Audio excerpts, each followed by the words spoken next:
your brain. Try that and up, stay forward to a different kind of scene. Went off to college, but college turned out me. Couldn't get my master's in truth and loyalty. I said, whoa, light that fuse and run. I said, whoa, I am my father's son.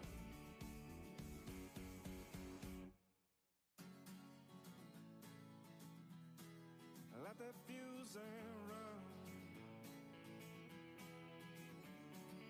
Whoa, light that fuse and run.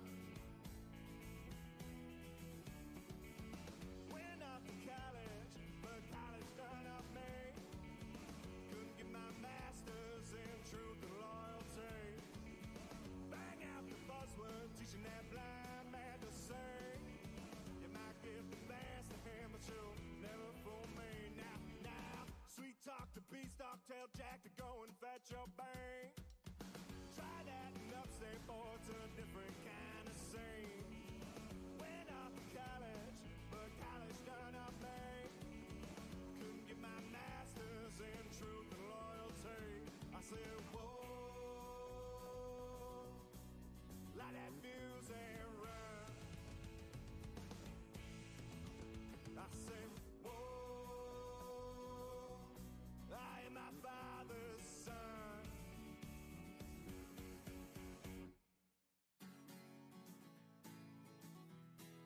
Light that fuse and run. Whoa, light that fuse.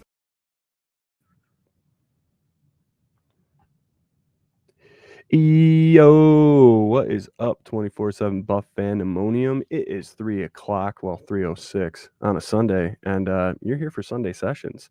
I'm here with this guy right here, my boy, Scooter Magooter. What's up, Scoop? What's up, Swank? What's up, Bills Mafia?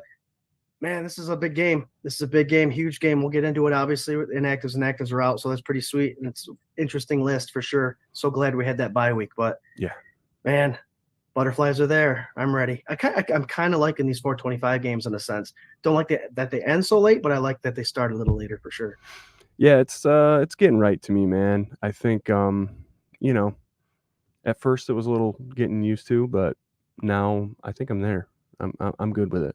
It's better than like a primetime game at this point for me. Oh yeah.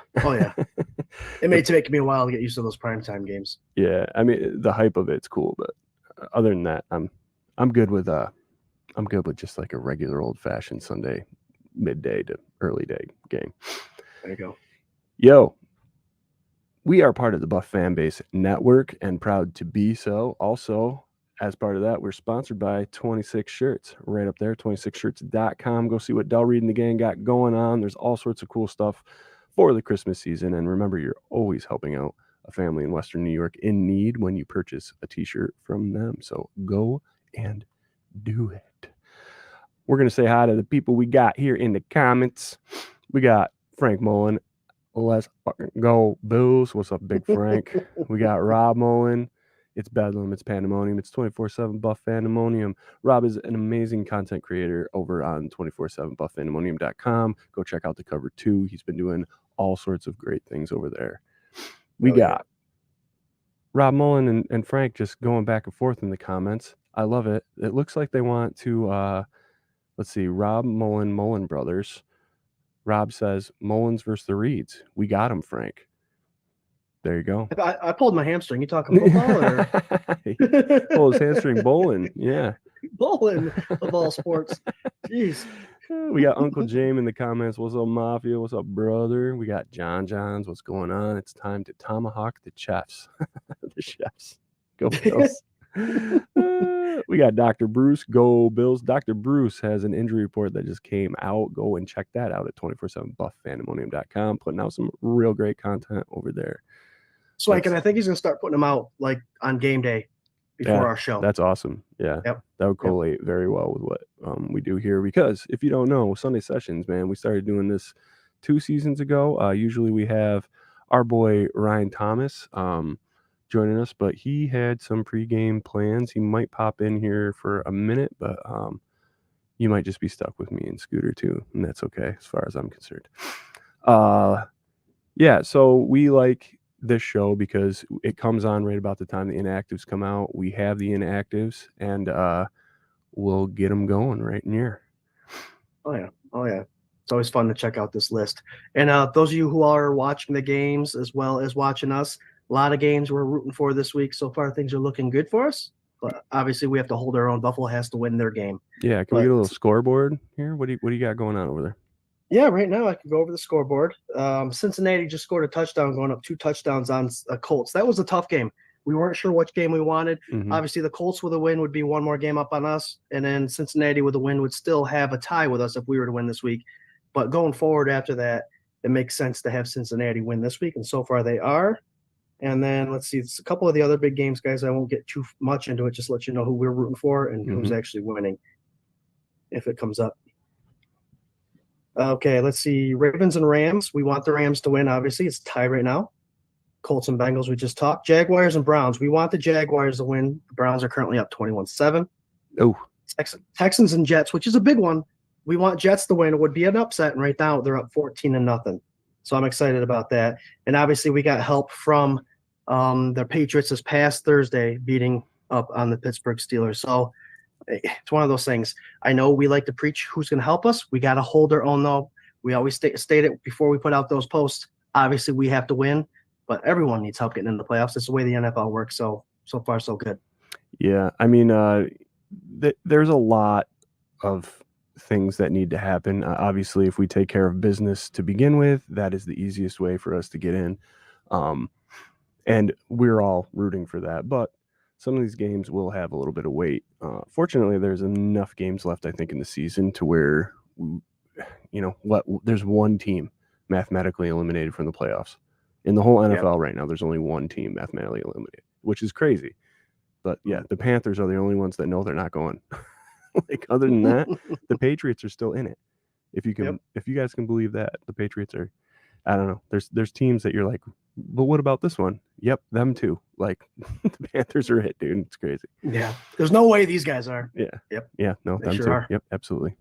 So we'll get to our inactives again. Thank you for all of the comments and the support. Don't forget to share and spread the love, and get up on our game day thread over at 24/7 Buff Fandemonium's Facebook page and group. Our inactives for today are Damar Hamlin, Kingsley Jonathan, Jermaine Ifedi, Alec Anderson, and Puna Ford. Scoot, I don't know how you feel about this list, but to me, it feels like your run-of-the-mill week 1 through 5 inactive list. It tells me that we're pretty healthy. What do you think? Oh, yeah. Other than our IR players, anybody that was on the cusp of potentially being questionable or doubtful, with that bye week came at a nice time to play against these Kansas City Chiefs. I like that list. I do. That means we're healthy. I saw Dawson Knox is playing. So that's something else. So it's one of those situations, guys, is that we don't know 100% who the Buffalo Bills were. And after this bye week, knowing where the offense is going and knowing McDermott and his defense with that change of offense of how he's going to defend games now, this potentially is a game where we either find out who we are and are happy about it, or the opposite. So we're healthy. We've had weeks to plan for this game. We're going to find out who the Buffalo Bills really are tonight with a healthy schedule, a healthy roster that's huge. Absolutely. Really quick, I have the Chiefs inactives here. We knew that Pacheco was going to be out running back. That is a huge hit to the Kansas City Chiefs, especially, and we've said about this topic on the show for the last, 6 weeks. The Chiefs are not as good as their record shows. This is probably the weakest I think they've looked, and probably the worst stats that Mahomes has had since he came into the league with Andy Reid. And Pacheco is one of those backs he can absolutely change a game. If they get him hot, he's on it. So having him not in the lineup, I think it definitely hurts the Kansas City Chiefs. Let's see. Drew Tranquil, linebacker, he's out. Nick Jones, corner, he's out. BJ Thompson, defensive end, he's out. Donovan Smith, tackle, he's out. Neil Farrell, DT, and Malik Herring, defensive end.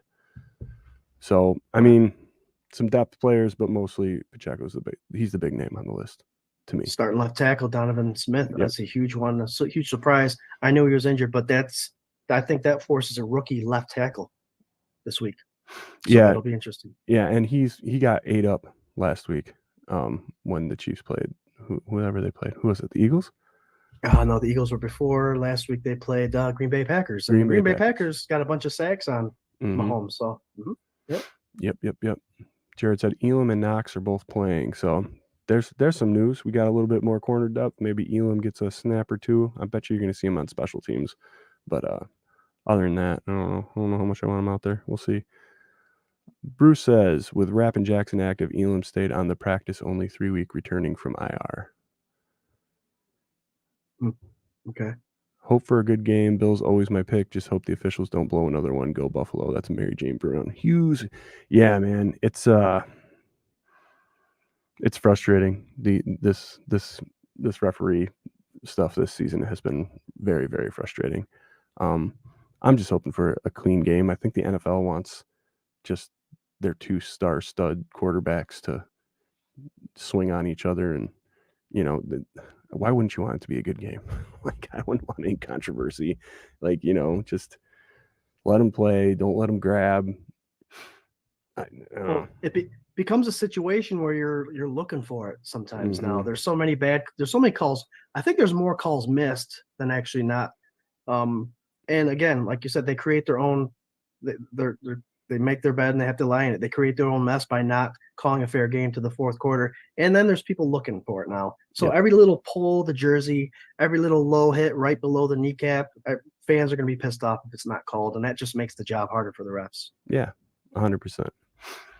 Speaking of this big old game we got going on here in about an hour and some change, Scooter, we talked about it on Tuesday a little bit here, but what are you looking for from this Buffalo Bills offense against the Kansas City Chiefs D? I'm looking for Joe Brady he had a crash course those first 2 games, and they were tough games to play when Dorsey was fired. I'm looking for Brady in this offense to have, with that bye week, a nice game plan, not just the first 10 plays, but a solid full game of plays that are effective, studied what the Kansas City Chiefs have done and find out what works for them. They're missing their linebacker guys and a cornerback that played. And their defense is kind of aggressive. Steve Spagnuolo has this Buffalo Bills number in a sense when it comes to crunch time at the end of the games. It seems like we can't get away. It does to me seem like Diggs gets held a lot by these corners all the time, every time they play. But I'm just looking for a very well game planned scheme by Joe Brady and also Josh Allen taking what he is given. I think with a bye week and plenty of time to study, it's that time of year. Either you're doing it or you're not. And if you're not by now, then we got problems. Yeah, absolutely. Absolutely. I would just love to see, like you're saying, a nice, well-rounded, good game.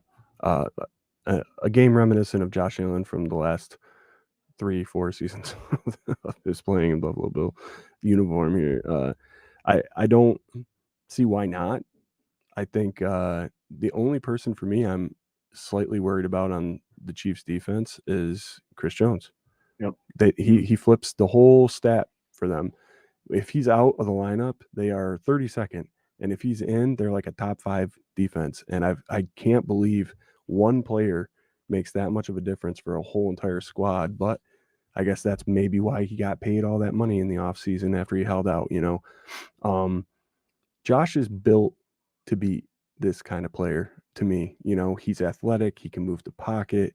You just got to let him play. You got to let him play free. And, if you got Mr. James Cook involved hot early and often, I think you can wear that interior defense down, and then that'll create a lot of opportunities on the back end. So, I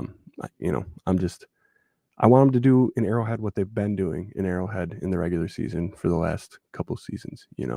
Just go take care of business. Yep. I mean, Chris Jones is one of those guys. He does a multitude of things. Not only is he a good athlete, he's good at what he does, but he can get in the head and under the skin of these interior offensive linemen and even the quarterback, because he is one of those guys that potentially sometimes pushes the button as far as playing the ball till the whistle blows. A couple of those trippings that they missed a couple times. He does know how to do multiple things other than just play well, and that could create a distraction for the Buffalo Bills offense. 100%. 100%. Let's flip sides here. What are you thinking about our Bills D? I know McDermott had a week in the public eye, in the press. I can't. I didn't read the article. I can't. I don't want to. And that's not me burying my head in the sand. I think we need to focus on making the playoffs. Like, we need to focus on winning games. I don't know how to feel about what a bunch of players that got cut from the team, how they feel about our head coach, who people seem to forget completely turned this whole organization around, completely changed everything about this whole organization and made them competitive for the first time in 17 years. And now it's like there's certain media members, there's certain content creators that are just really trying to like rip it apart. And I am not burying my head in the sand again about his decision making at the end of games. I'm not calling into question that maybe he said some inappropriate things in team meetings. I'm not, whatever happened and however it was, like, I get it. I just don't need to know about some of the inner workings of the locker room. It's like almost too much access, or it seems like it's skewed information coming from maybe some disgruntled ex-players. And I don't know. The 9/11 thing, all that stuff, like it was a bad it was a bad analogy. It was. But it happened so like all those years ago, and he apologized then and he apologizes now. And to me, I don't know what any of this did that was good. Like, I don't know what any of this article is supposed to do.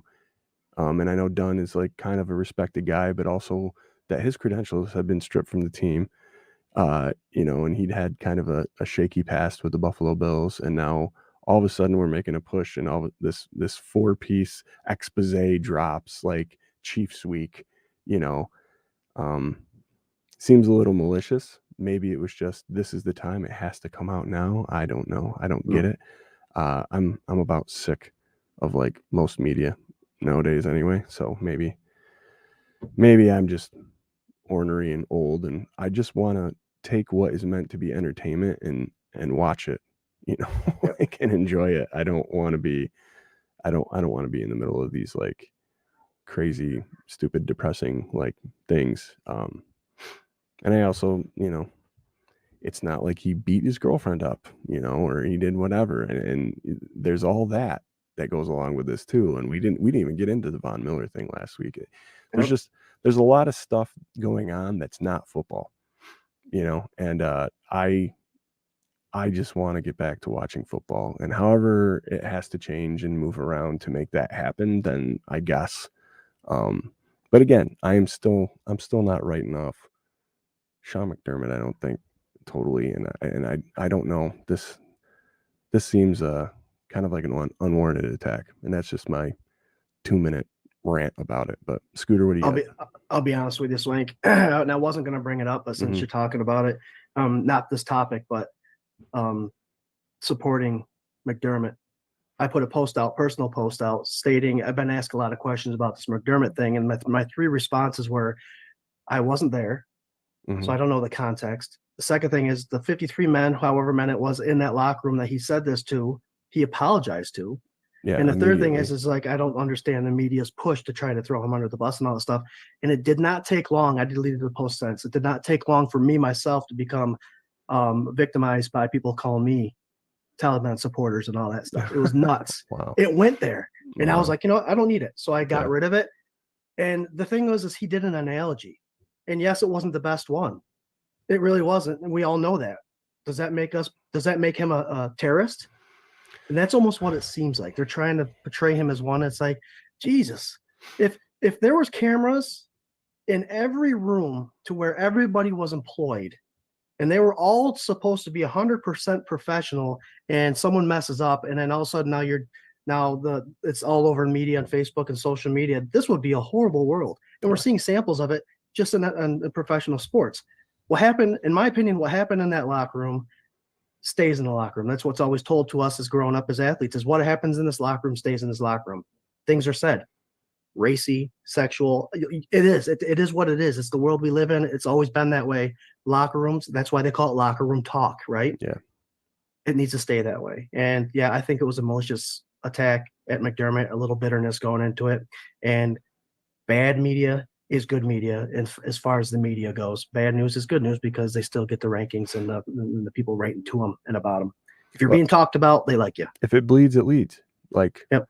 You know, you're literally taking this dude who, when he came, like, again, he's looked at in similar light as Josh Allen, you know, as far as like saving the franchise, you know, and making it worthwhile to watch and be a fan again. Not to say any of us wouldn't be if this wasn't happening, but Jesus, it feels good to win, don't it? Like, doesn't it feel good to be competitive and in these games and talked about like in a positive light? And it's really hard watching the Bills get dogged for all of these years. My whole life just watching them get dogged, even if they were doing well, you know, and to have stuff like this come out, I don't know, man, it's just a bummer. Like, you know, politics aside, like I root for these colors, this team, because I love them, you know. And if somebody on the team does something shady, like again, I'll say it right now, fucking Von Miller, like, I don't care if he's gone tomorrow. Like, I don't care if he's on the team. I don't care if he plays today. You know, I'd actually feel better if he didn't. You know, I'll sit here and eat it the same way that, you know, the Kareem Hunt stuff that I've talked about, all that other stuff, man, it doesn't matter. Like, if the dude did what he did, then get him out. You know, yep, I agree. Like, I don't want that here. But putting in that in the same light as like coaches being coaches saying things in the locker room, and then these dudes coming out, I don't know, there's just so many layers of fucking like whiny, like pissy. Yeah, and the like, thing is, Swank, you know? I hate to cut you off, but No, a it's professional coach, especially a coach, players can say one thing because they're held accountable in a different kind of way. But a coach, just because he apologizes for what he said, doesn't mean what he said is what you're being told he said. Yeah. He's not going to go into depth about exactly what was said about the analogy and all that stuff. Whether he said, I don't care. I really don't care about that part. But what I'm saying is he's apologizing. It does not mean that what he feels is what everybody expects him to feel. He's apologizing because he's a professional. He's saying sorry to those that he did offend and leaving it at that because he doesn't want the story to go on further than it has to. And he already knows, he's got to know it's going to keep, this is going to taint him for the rest of his life because that's how bad news is forever. Yeah. It's just a shame. And whatever. I'm going to hit these couple comments quick, and then we're going to do bolds, X, and score predictions, and we're going to let you guys get on to your Sunday rituals. Rob Mullen, dirt is being dug, guys. Someone has an agenda in the media. Jumping right to Casey. Pat McAfee said it best this week. There's a rat in the room, and they have an agenda to push. Rob Mullen, exactly, Casey. You know, big one up here from Dr. Bruce. We bleed blue and red until we die. Go Bills. I'll follow the Bills forever. Oh yeah. Hell yeah. There ain't a whole lot that they can do, you know, collectively as a team. That's like gonna make me not, you know.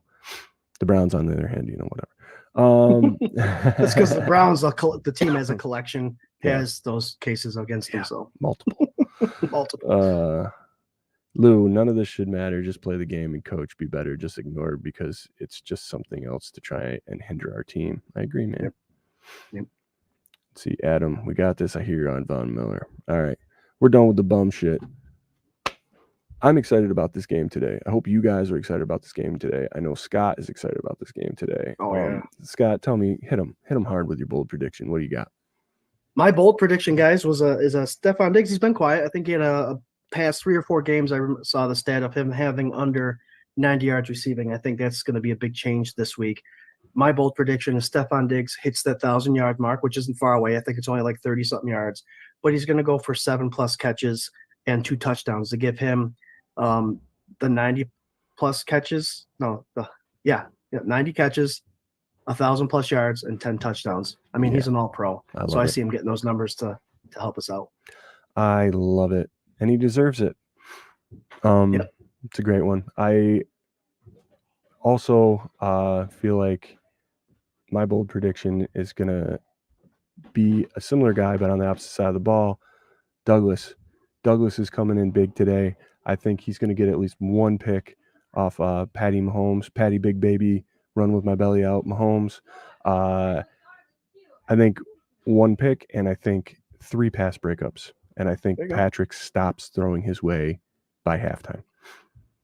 That'd be smart. This is an amazing pickup. I mean, I think we have him next year. I think Rob Mullen, do we have him for 2 years? I can't remember how long that trade lasted for. Yeah, I think the contract was 2 years. Yeah, it's an amazing pickup. Let's see. Lou says bold, Kincaid, 2 TDs, Diggs, TD, Allen, rush TD. Ooh, he's looking for a big game. I love it. Dr. Bruce Josh is going to go off 3 TD passes, 2 rushing touchdowns, and a 350-yard passing day. Nice. Then we got Lou RQ, man after my own heart. Floyd, huge sack strip today. Love it. Love it. What do you got for an X Factor, buddy? Interior offensive line. And defensive line. I said it on the K-Gun report, and the Kansas City's interior offensive line is dubbed as one of the best in the league. I know Humphrey gets away with a lot of stuff. Of course, I'm going there. But we signed Oliver. He's doing his thing. This is the time when we disrupt that perfect interior offensive line for Kansas City and make Mahomes' life miserable. And the opposite goes for the Buffalo Bills. Their interior offensive line, that Chris Jones is a big problem. We need to take care of that. And with their injuries, with the linebackers and all this stuff, we need to be able to get to that second level. And James Cook, like you said, Swank, can cook if he can go up the middle, chip a block, help him out a little bit, and get open in the flats or in that zone somewhere in the middle. So it's all in the middle today, guys, for me. Yes, sir. Yes, sir. My X Factor today is running with a couple of guys in the comments. Kincaid turns into Kelsey 2.0 today. I think they use their own medicine right against him, and he has a great game. I think he works the middle and has that defense on their toes, and I think you see Dawson Knox come in here with a little bit of a chip on his shoulder.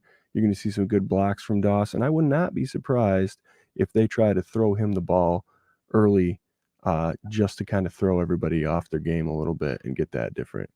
Hey, look who's here. There's 2 guys there. Surprise. I'm watching the game with you, bro. Oh, surprise. Surprise.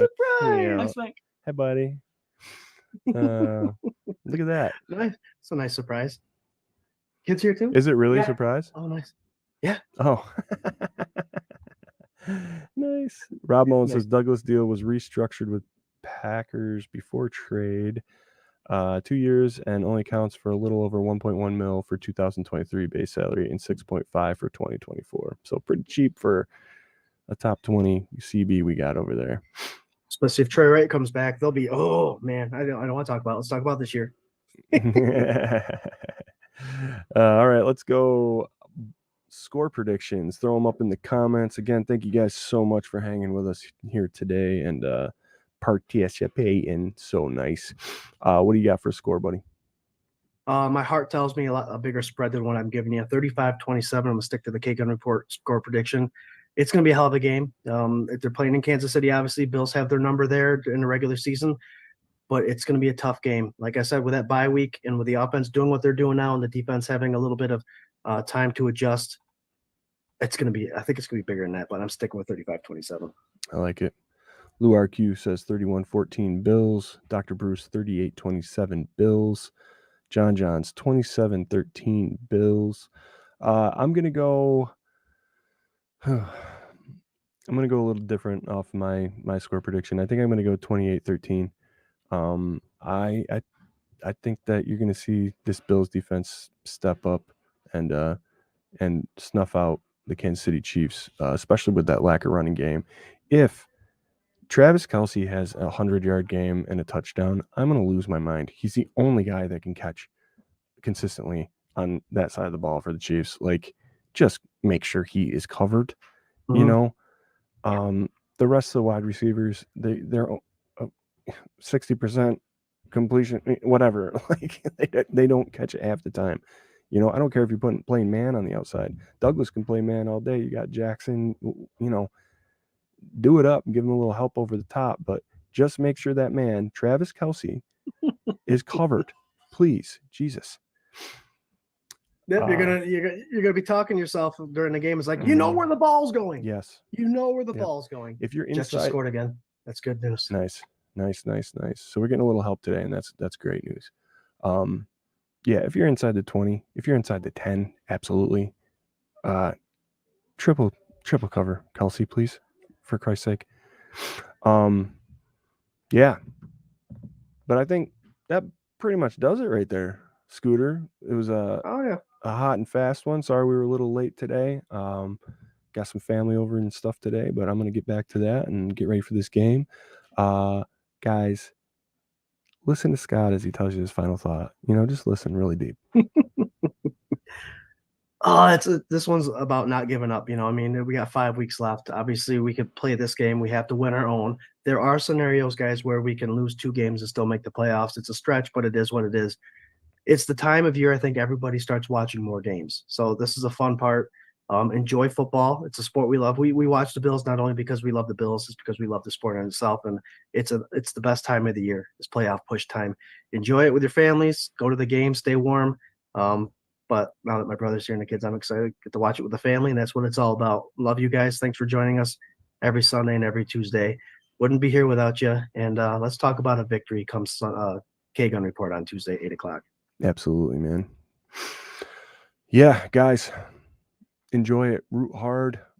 Grab your burst, grab your snacks, grab your loved ones. And, man, I'm watching this little clip of Steph doing his pregame ritual of, you know, playing catch with kids in the stands and messing with security guards and visiting teams. And I don't know, it's just great. This dude that supposedly is such a cancer that hates the team, doesn't want to be here.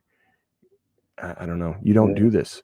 You don't do this kind of stuff if you hate being here, man. He's a man of the people. I hope your prediction comes true twofold. Guys, thanks for tuning in, and you can tune in and watch us every Sunday before a game or prime time, whatever. We go about an hour and a half before kickoff, do a little half-hour show. Usually we are joined by Mr. Ryan Thomas, RT of the Thomas Tate Sports Podcast. So check all his stuff out. Don't forget to follow us on social media at 24/7 Buff Fandemonium. Go to 247buffandemonium.com and check out all the content that Dr. Bruce and Rob Mullen and my boy Kyle Gobe and RT, even like once a year, RT will even write a little something over there. So go check out what we got going on over there. And don't forget, Tuesdays at 8, the K-Gun Report. Right here where you're watching. It's pretty good stuff. Other than that, man, be good to each other and go Bills. Go Bills. Go Bills.